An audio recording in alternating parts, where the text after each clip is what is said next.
Bienvenidos a todos, muy buena tarde. Bienvenidos a esta cuarta y última sesión de nuestra serie de Design Talks, las cuales tienen el objetivo que los estudiantes, profesionistas o interesados en el diseño conozcan los campos y áreas de oportunidad de crecimiento. Hoy tenemos a un gran invitado, Manuel Amaral Netto, quien nos va a hablar al respecto de cómo nosotros como diseñadores también podemos incursionar desde el lado del emprendimiento. La dinámica de la sesión va a ser que nos va a platicar el día de hoy acerca de su trabajo, cómo ha crecido, y vamos a tener una sección en la que vamos a estar respondiendo algunas preguntas. Por lo que, bueno, les recomiendo que a lo largo de la plática vayan ustedes escribiendo estas preguntas. Esta sesión va a ser en inglés, por lo que esperamos que no haya ningún problema, que creemos que no. Y desde luego, bueno, sería muy bueno que estas preguntas también estén en inglés. Si no, no hay ningún problema. Y bueno, voy a cederle la palabra a Manuel. Hi, Manuel. So we will start with the talk. Thank you very much for coming. I will give you the whole time and room for you. So you can start now. And then later on, we will have this moment of Q&A where you can answer certain questions that the students have. So welcome and let's start. Thank you. Thank you very much for the invitation. It's a pleasure to be discussing having this talk with you. My name is Manuel Amaral Netto. I'm Portuguese, and I come from Portugal, which is a very small country, known for complicating everything. We are like known in the building sites as the one that solves every problem. Sometimes, as you can see in the picture, we solve it, but it's always a little bit complicated or complex. But on the other hand, we also are very resourceful, and when we solve problems in a very nice way, like for instance, our ATM machines, we can do everything on the ATM machine. You can pay your tax, you can pay your fines. I mean, we facilitate everything to pay. And the same thing goes for the automatic automatic tolls in the highway. It was actually an invention of ours. I mean, it's a bit like kind of a laziness. It comes a bit from laziness of having to stop and whatever, that we then find a nice way to solve this somehow. Anyways, and so I started studying industrial design in 2001 in Caldas da Rainha, which is like 1 hour north from Lisbon. And my work, my student work was very random. I did some pragmatic work, like pragmatic projects, like fruit picking bucket for the agriculture just around our school. I did some projects with some craftsmen. With some weavers, and this is a tablecloth with a knitted center where you could place hot pans. To more conceptual work where I did a button that wouldn't do anything. As you can see, it's a little bit random work, and I was clearly a bit confused with what I was doing. Right after school, I started working for a teacher of mine, a professor of mine that I really enjoyed and got along well. This is Fernando, and his work is very conceptual. He works a lot with metaphors and plays around with material and images. And he was probably the person that influenced me the most. Because in some way his work was very, very conceptual, very colorful, very funny, but his way of thinking was very disciplined, very focused, and very critical also.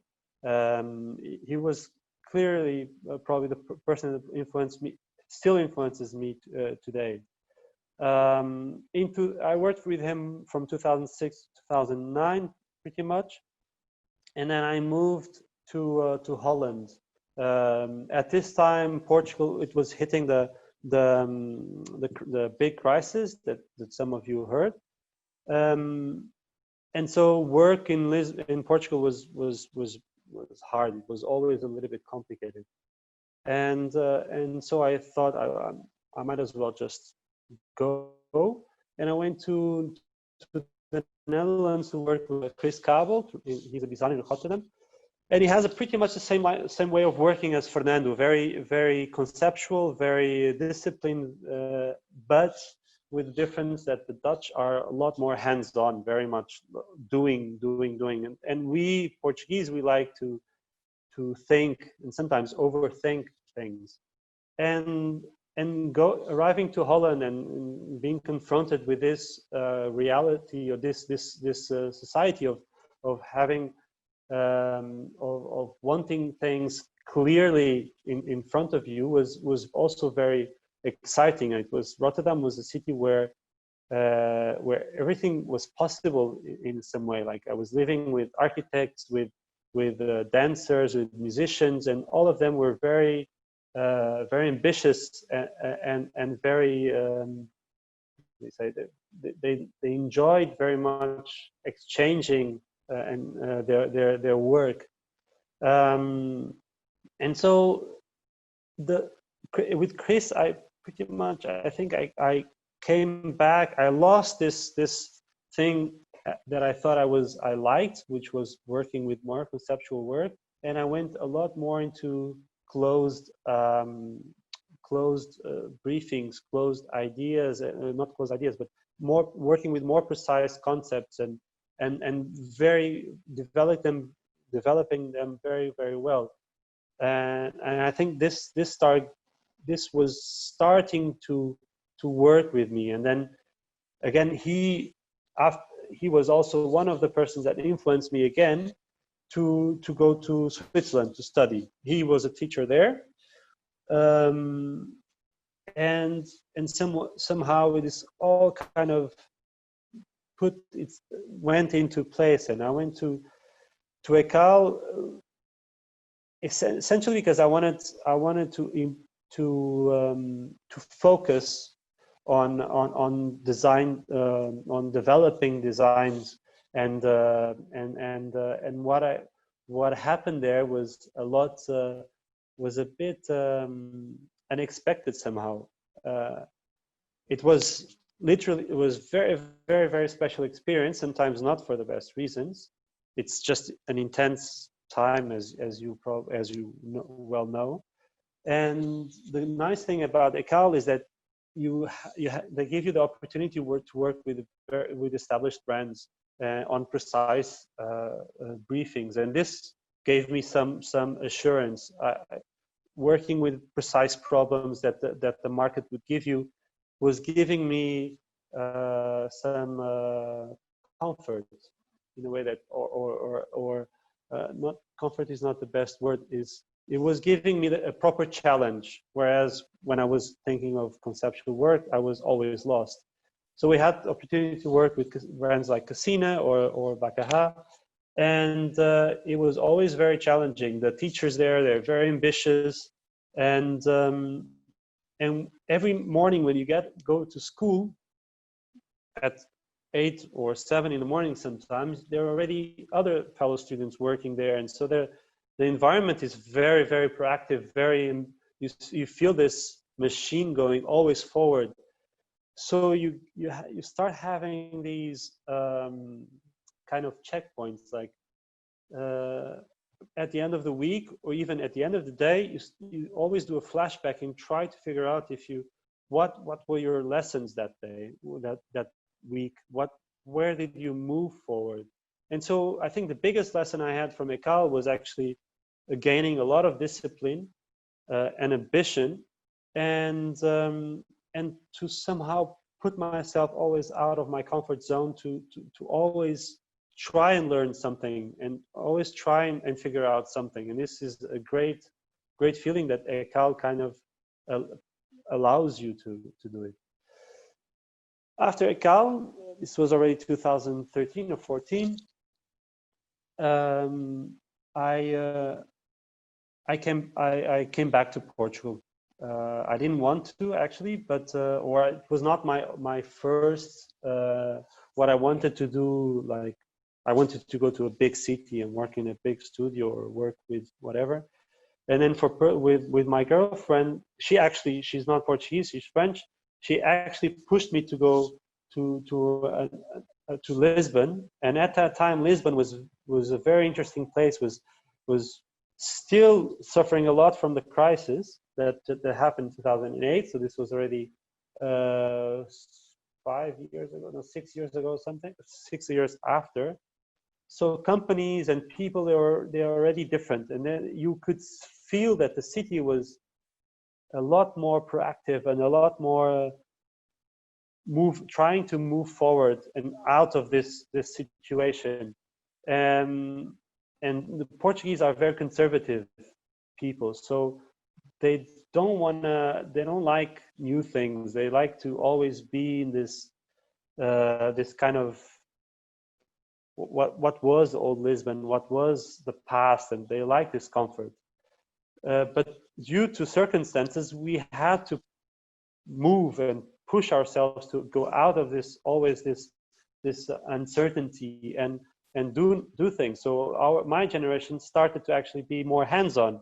A lot of people that lost their jobs, they were now doing their own studios or their own businesses and inventing things to do. And so this was a very nice time to go back to Portugal. And there I thought, like, well, I'm a designer. I'm already too old to work for somebody else. I don't, even if I work for somebody, it will always be for a shitty pay. So maybe I'll rather do something for myself. So this naive thought led me to start visiting the country for workshops and see how was the environment in these workshops. So I saw metal foundries, glass blowers, metal workshops, woodworking factories, which is everything quite close to Lisbon. I mean, it's not like in Mexico where you take your car and drive for 7 hours and it's still nothing. Here, if you drive 3 hours, you go, it's too far somehow, or it feels like it's too far, but it's not. From Lisbon to Porto is like these 3 hours, and in a day you can go and check prototypes in a completely different environment, and you have really a lot of a huge variety of factories relatively close to you. And so even some of them, like metal sheet bending factories, they're our biggest supplier, just half an hour from our studio. So I decided, okay, there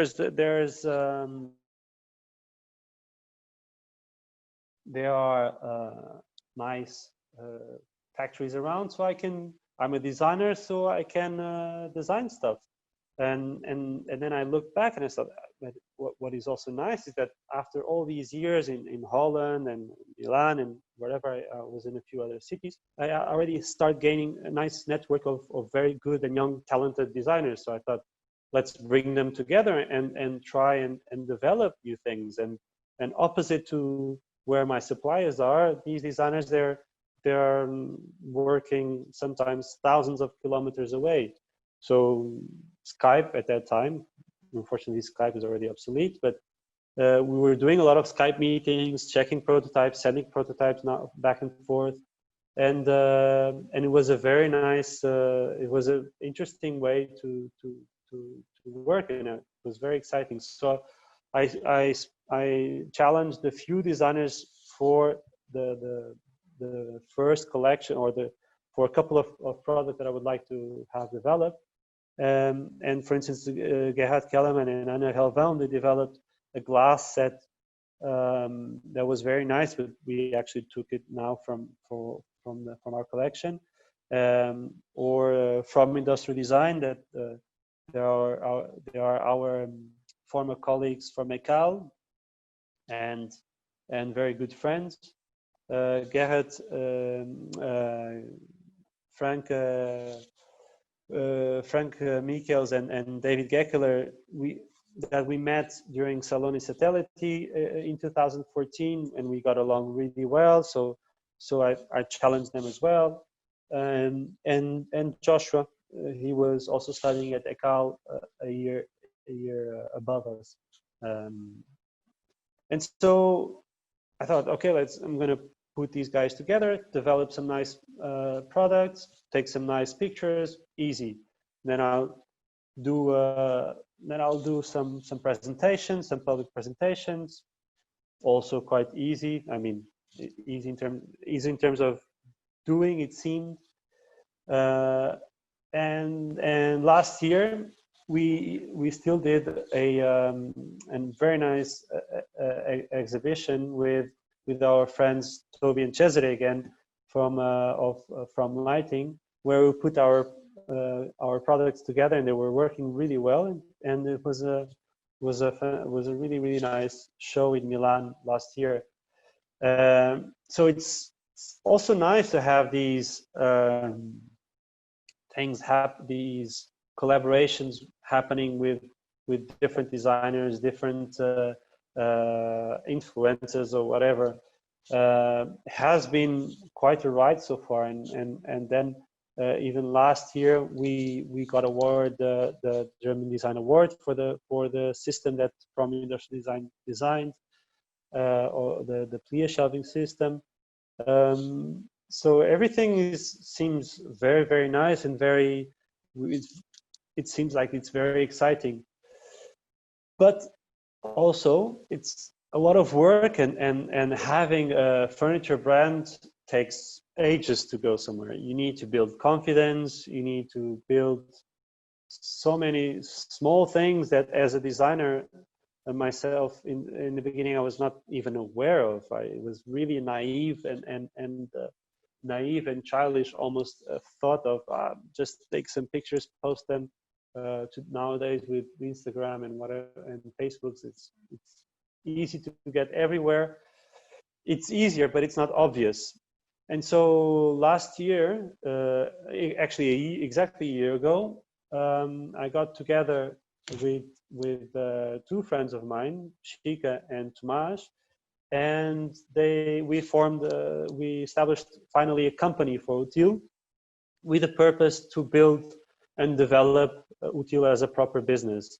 Until then, I was pretty much by myself, and it was getting impossible to do everything. It was too much work. I was overloaded with things to do in between, creating content, logistics. It was a huge mess. So I was very happy to bring two friends of mine with this challenge. And Shika is in business consulting, and also she came in with capital. And Tomasz is business development. He has a background in marketing and management, and his purpose was basically understanding the market of the furniture market, and see of openings for us, for Util to grow and become something else. So the first year was our first goal was actually just oiling up all of our operation. How were we dealing with our suppliers? How were we dealing with warehousing? Mostly logistics and finances. Everything was kind of really like sorted out. It was a lot of work. It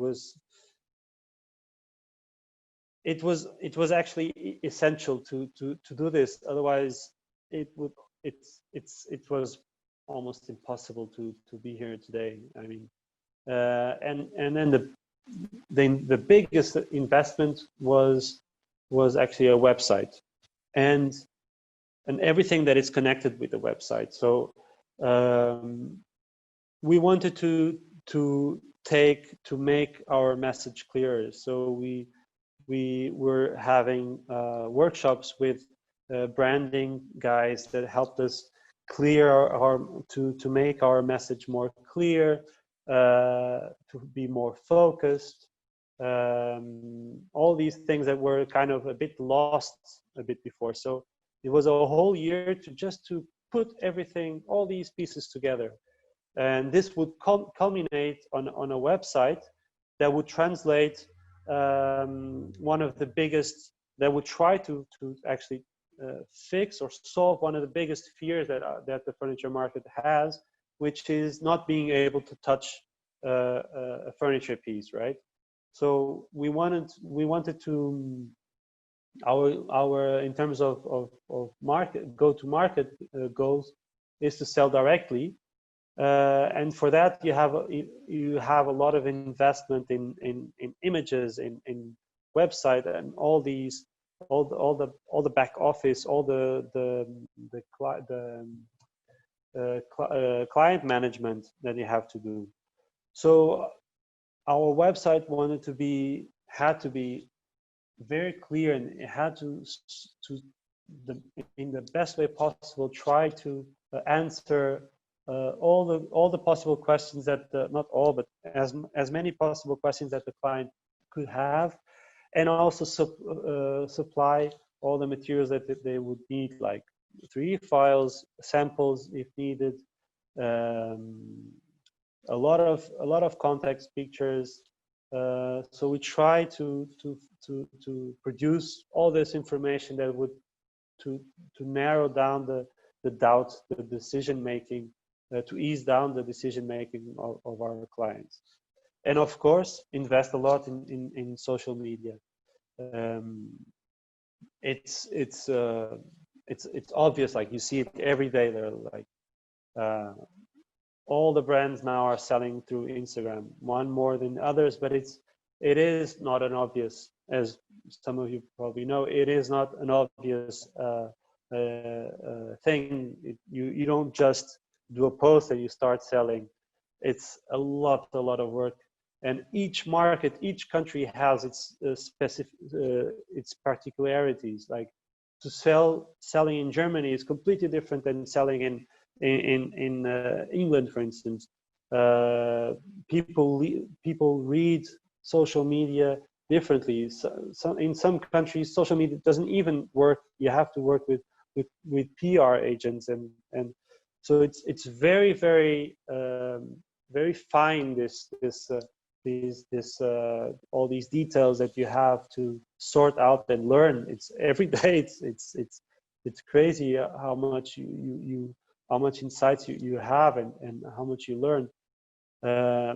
And by asking people and saying also to people that we have a problem, we have a doubt, and luckily, funny enough, when you approach people with a doubt or whatever, they are very we've been having quite nice insights. They really try to help you. They say, okay, you need help, I can explain you this, I can explain you that. It's you need to talk, basically. You really need to expose yourself and let people know that either you're going good, either you're in a hole and you need to get out, and if you ask for help, there will be someone to help you.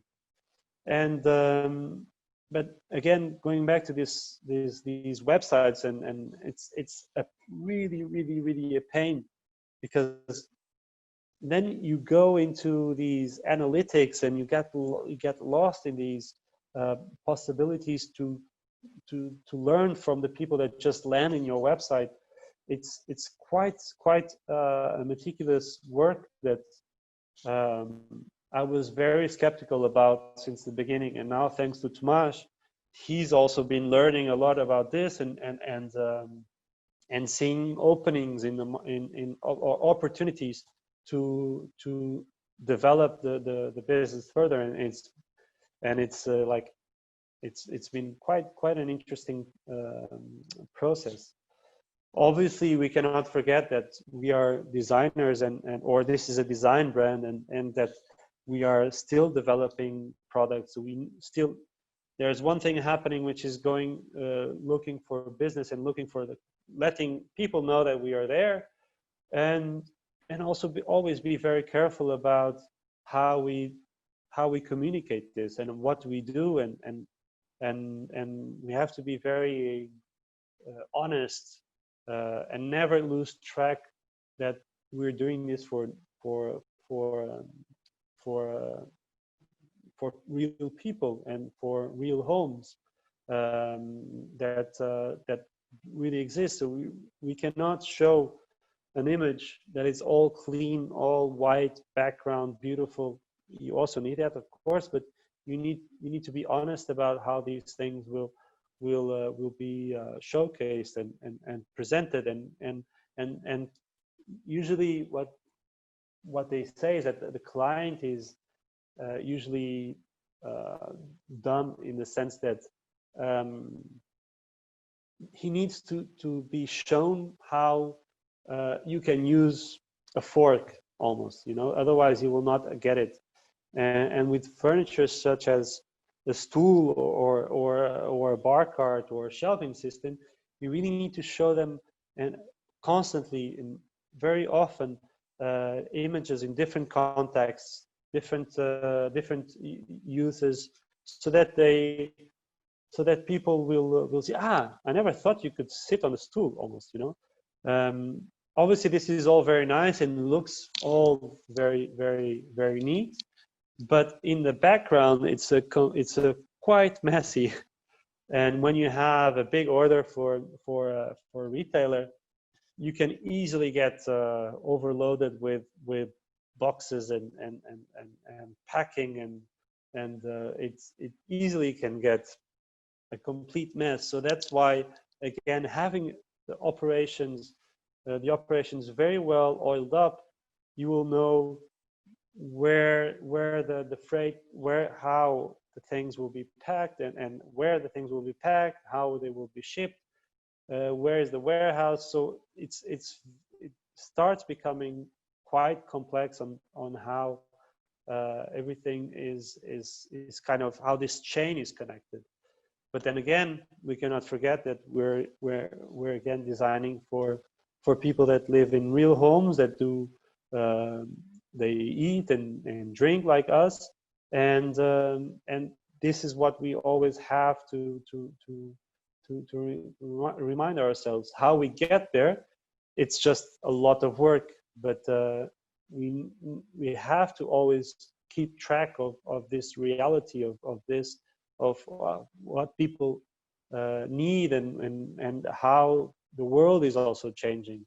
It is designing objects and designing anything. In the end, you need to be very uh, with your eyes and ears very very open, and be very sensitive to all these triggers that are arriving from politics, economics, your friends, religion sometimes, um, so that we can continue on developing relevant products. But then again, being an entrepreneur, it's obviously a lot a job that it's a lot more complex than the eye just sees, and I think that's pretty much it. Thank you very much. Thank you very, very much, Manuel. I think this presentation was very, very useful, very personal, and I think that is something that we, all the designers, all the students, really, really appreciate it. And right now, we will start with the round of questions and answers. So please, guys, if you have some questions, I am sure that you have many of them, write them down in the chat box. And well, for the moment, I can talk a little bit with you. I think it's very, very interesting how this Portuguese context is very similar to the Mexican one. When you start to say that you're the ones that really like to improvise with different materials, that you're the ones that fix everything with all the resources that you have, is very, very similar to what we do here in Mexico too.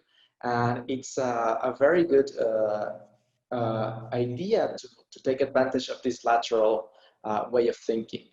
Um, Based on this entrepreneurship approach, I think there are many, many questions and there are many observations that I have found interesting. For example, you realize, well, I have this question for you. So maybe we can start with this personal question. When did you realize that you needed something more than just the design department? You know, the marketing department, the business department. When did you realize I can handle it only by myself as a designer? Well, it was not a matter on where was I packed with work. I was pretty much always aware that I needed someone for the marketing, and I needed someone to take care of the social media. But there are different ways of taking care of social media.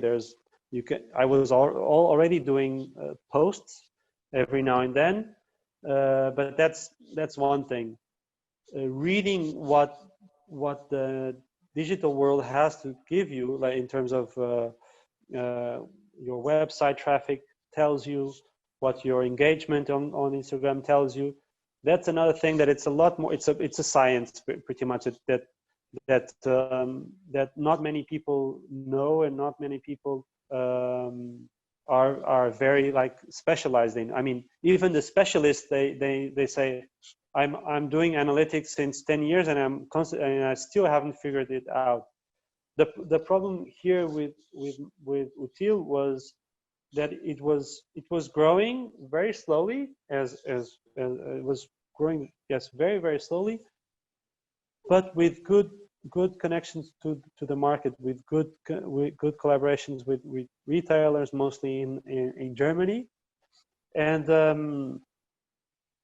I just arrived to a point where it was just too many things to do, because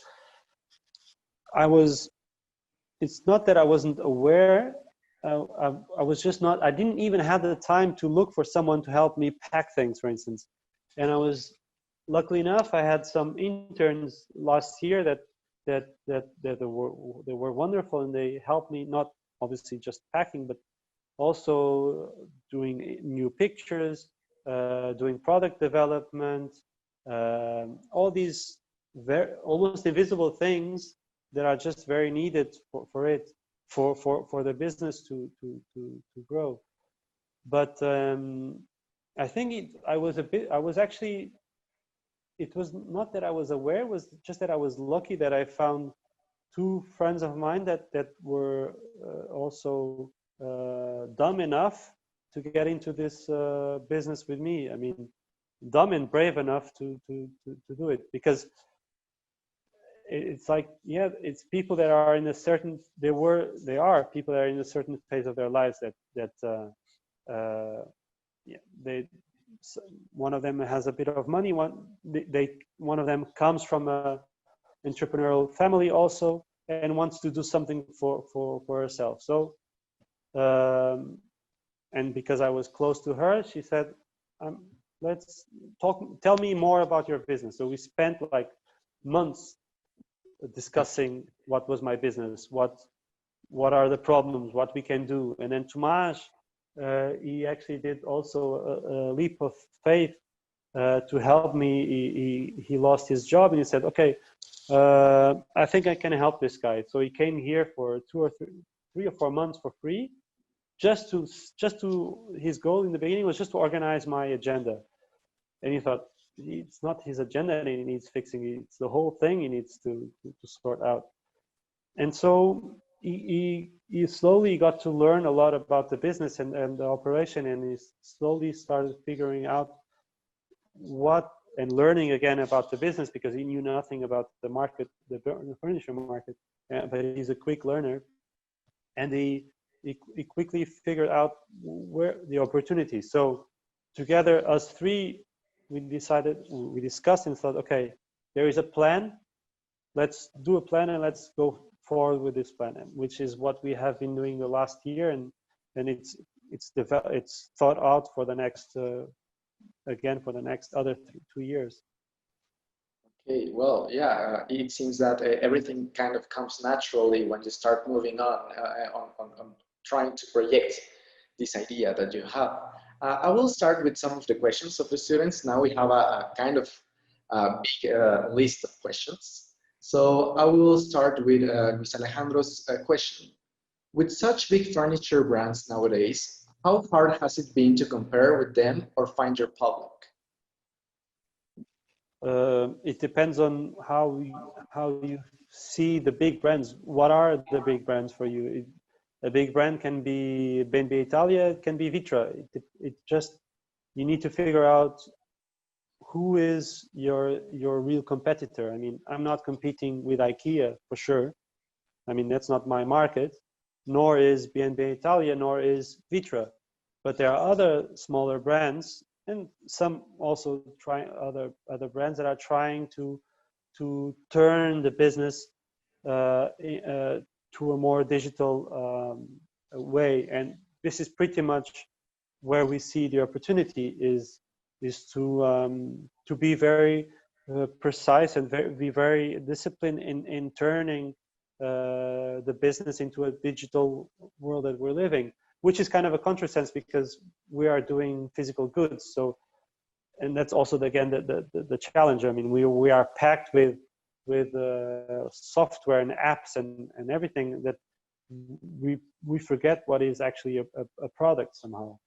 And so for us, for Util, we need to figure out very precisely what are the brands, and they're not big brands. There, I can say it's like, for instance, Ham or Umbra Shift or other brands that are poking a little bit on this digital way of doing business. It is a big challenge that nobody is doing it incredibly well yet, because pretty much all these companies, Vitra, B&B Italia, they have such a huge network of distribution that they don't need to think about this. But the newcomers, I believe that the newcomers, they need to think of other ways to distribute their products. Yeah, sure. And when you find your market, you make it your own, and you don't have to really be comparing with anything else that is different from it. Well, there's this other question.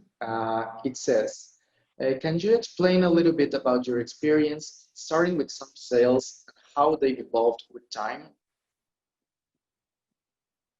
How your sales started to increase little by little? How it happened? It happened incredibly slow. It was yeah, I think I launched the brand in 2017, yes, and not much happened that first year. Actually, the whole year was just, it was a bit of a buzz in the beginning because it was new, and most of the people that were my clients were mostly friends.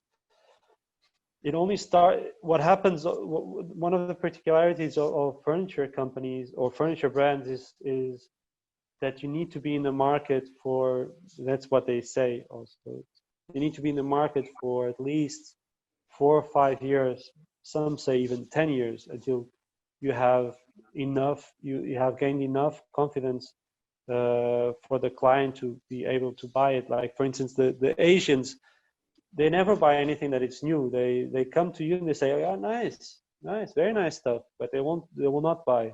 The next year they come and they see how you evolve, and little by little he will be more confident about actually doing a purchase. And this is a very detail of the Asian clients. And then for us, what happened was that in 2018, the year after, in the same fair, very randomly I approached two men that were passing by, and they were looking a little bit lost, and not from there I was having this thought, like, how the hell will I be able to spot who actually has a buying decision, who is actually a buyer, and who is just browsing through and just looking for new things.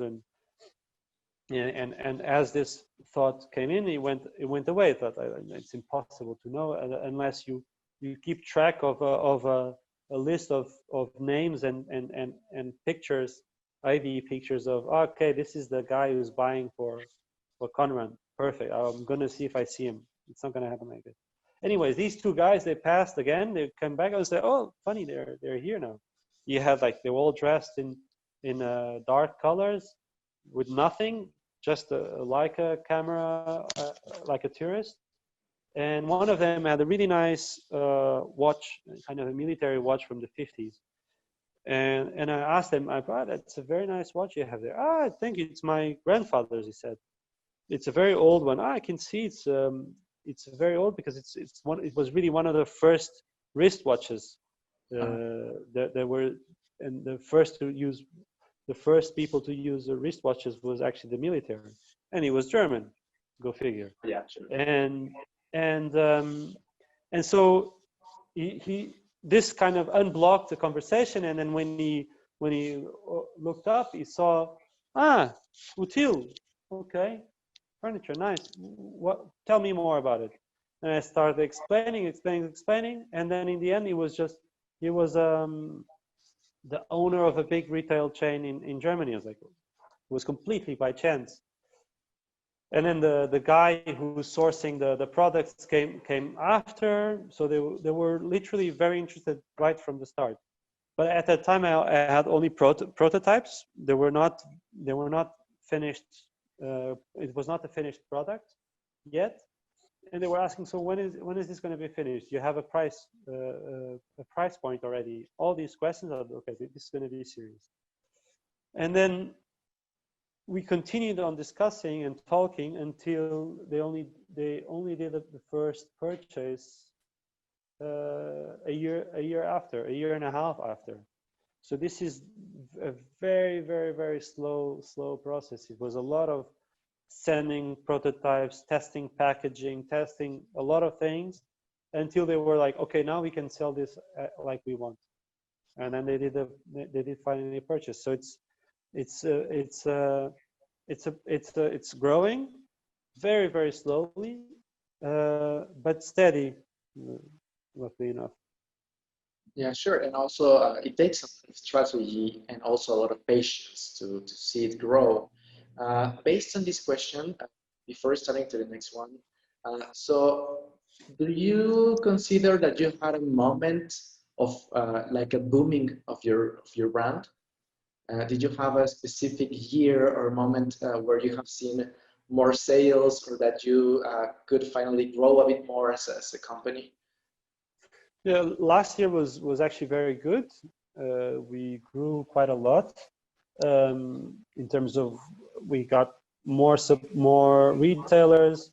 Online sales were going a little bit better, but still it was quite residual. It was not like, okay, now I'm comfortable. Now this is steady. No, we had to do this plan when we formed this new team a year ago, and only now it's starting to make sense, actually. So now that we have a very precise plan to follow, and this has to do with social media campaigns, new products on the pipeline. Only now it's starting to boom, and I think it has to do with a lot of different factors. First is our investment in communication, and the second is because we also have a platform that works a lot better and gives a lot more confidence. Now the website is more assuring for our clients. So it's also converting a lot more, and people engage a lot more as well. So messages and emails asking for samples, or can you do this, can you do that, is it available in this color, in that color, and so on. And we are obviously not way more available and a lot more way more organized to give this information back. So as soon as we engage a lead, it doesn't mean that it's gonna convert right away. It just means that there is an interest, and usually this process then after takes again a month or a month and a half to sometimes to convert, because there are also a lot of contract projects going on. Sure. Well, here comes a compliment actually, and it says, I don't really liked how you said that you have to be honest and place your products in a real context. It seems that it's really a very nice and humble idea to actually do it that way, and people will feel more comfortable about it. So I will come with the next question, and it's slightly simpler. So it says, what did you like the most of being an entrepreneur?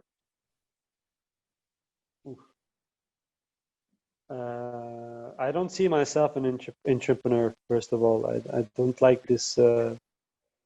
It's not that I don't like it. It's something that I'm not aware of it.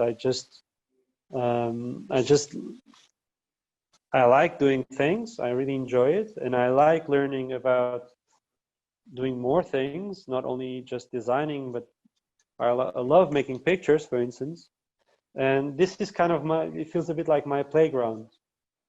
So it's an opportunity that I have to do all sorts of things and discuss all sorts of things. Actually, at the moment, I'm missing a lot designing and developing a project or product. I miss it a lot, actually, because a lot of the work in the back is mostly management. It's mostly doing.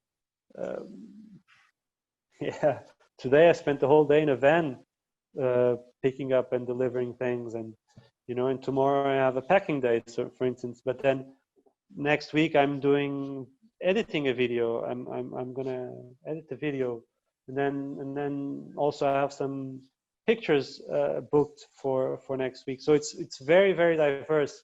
And now the good thing about this also about about the Utilo of today is that I have someone that is helping me with the business side of it. So dealing with clients, dealing with the suppliers, helping me see and understand a bit more the market, or giving me different insights that me as a designer, and you and all of you, I guess, also as a designer, we only see what we want to see. We don't see what actually the market is asking. So this guy Tomazi helps a little bit opening the view, which is nice. What I like about my life is just that it's very diverse, I guess. Yeah, sure. Well, I mean, it's very funny to call yourself entrepreneur is kind of strange. I think so. But yeah, you have a lot of opportunities, and at the very end, even though you're not practicing all of these design skills that you have been trying to approach all the time, you have a wider vision of everything. I think that is very, very also Yeah. good for you. Here comes another question that is very, very interesting, and it says, if you were willing to invest time and money in new skills for yourself, will you choose new design skills or more business or market-oriented skills, and why? That's a good question, actually. I think I would, at the moment, I would not apply it. I think what I would do, and I think of this quite often, is my process or my development as a student and my early career as a designer working for others is not consistent with what I'm doing today. Meaning that if back then I knew that I would be having a design brand, I would have chosen probably a different path. what this means is that I didn't really have a plan. This kind of was kind of happening or happened to me because I came back, and honestly, I never planned much. I was going a lot with the flow and trying to be a bit more spontaneous. But if I knew, if somebody would have told me you're gonna have a design brand in the future, think wisely what you're gonna do. I think I would have tried and well, I would have gone to a factory to work really in the design development. Probably I would have eventually gone and worked for a shop. I would have just worked in a design shop, just listening to clients and be welcoming clients in the shop. I would have done. I actually did that, but anyway, but I was not. I didn't even think of it. I would have gone and worked for companies like Hey or, you know. So nowadays I don't have much. Unfortunately, I don't have much time to go and learn something, a specific skill. I think I would just nowadays I honestly don't know what I would do. I think I would just learn how to film actually. I'm curious about filming, or either that, or I would um, go into a woodworking workshop just to learn a bit more about it, and also to put my head elsewhere and do something more hands-on again. Yeah, of course. Maybe instead of design skill or business skill, it's something else. Maybe it helps you way better. Great. So right now, yeah. No, I'm just saying it's also with my last weeks that also have been very. I've been learning a lot again about analytics, not because I've been studying, but because my Tomas has been studying a lot, so we discuss it a lot, and it's a very curious matter. It's but it's too dense. So I mean, I like it that somebody explains it to me in this light way, and what are the possibilities of it. It's very interesting. It's also important that I know what are the possibilities of it, because so that I can also think of other approaches on the communication, on how to do images or whatever. But this is something that is I would imagine that it's a little bit the future, but it's also very specific. So it really has to do with what you as a designer want to do, and you feel more comfortable about it. Is it you really like to take pictures and you really want to develop this skill of doing product photography or filming, or do you really like the digital world and you like to look at graphs and see how things evolve if you click there or if you click here. So it really it depends on the mood you're in also, I think. Yeah, sure. And I mean, there are some things that appear when you're just there, you know, like probably you never thought that you were going to have to work with analytics before. And then it No, I appeared. knew I was just not looking at it. I didn't want to think of it so much. I knew that it was essential for the business. I tried many times in trying to understand Facebook and trying to understand Instagram, but it's so specific and so complicated that I thought one day if this grows big enough, I'll have someone that I could pay, or luckily enough, I have too much again. Yeah, sure. And well, right now we're starting to run out of time and we still have some questions. So maybe I will just pick two, or maybe you can pick two if you can see the chat screen. Can you see it? You have to explain me this. Wait, chat participants? Oh yeah, no. Yeah, there's the chat Ah section. yeah, chat. Yeah. Well, we have like around of the last four questions. We have them there. So maybe you can pick freely, and then we can close this conversation with it.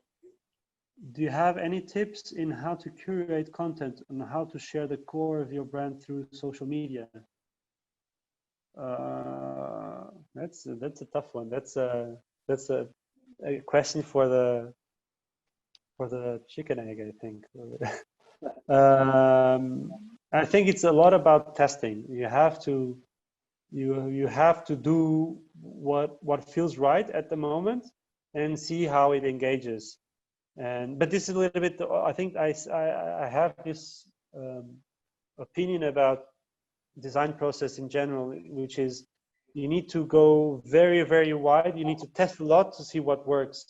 And for content curating, you need to figure out what is more engaging. It really depends. Like there's pictures that I think it's going to work a lot, and in the end it doesn't work, and others that I think that's not going to work, and it's people like it. So it's sometimes it's very it's a surprise. And then the other one, how do you balance your entrepreneur life with your personal life? Is it possible? How important was for you to win the German Design Award? Well, the German Design Award was not important. My personal life, it's just chaotic. My wife, she has a ceramic studio, and we have 3 kids, so it's a huge mess. Yeah, now with lockdown, it's even a bigger mess. But luckily enough, we are healthy, and we do one day at a time, and we try to be very, very focused on what we want to do. But it is possible. Of course, it's possible. I mean, what you have if it what makes you happy, you make it possible. Yes, sure. And so we have the last question. Maybe we can close this conversation with it. And it comes from Jesus Martinez. He says, "What is your personal vision for the brand, or how do you see the brand in the upcoming years, medium and long term?" It's also a very good question. Well, I really want to have a brand that is very relevant for today, in the sense that I'm very curious on how the small apartments are determining our lives. I mean not determining our lives. Our society is obviously overloaded, so where we live is also a smaller space. Our working conditions are also completely different, especially now with lockdowns everywhere and so on. So what I'm interested in looking into is these little insights that life is giving us, to think of relevant products and products that are really that actually make sense. So I'm interested in developing new products that speak to this context, to this people in some way. I think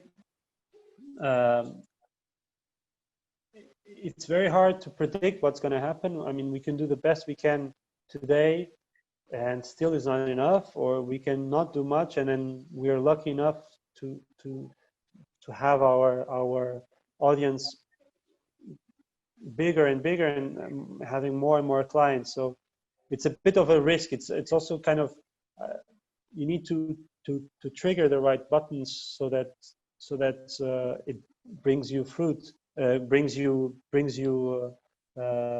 good things. I mean, it's just we are now at the state we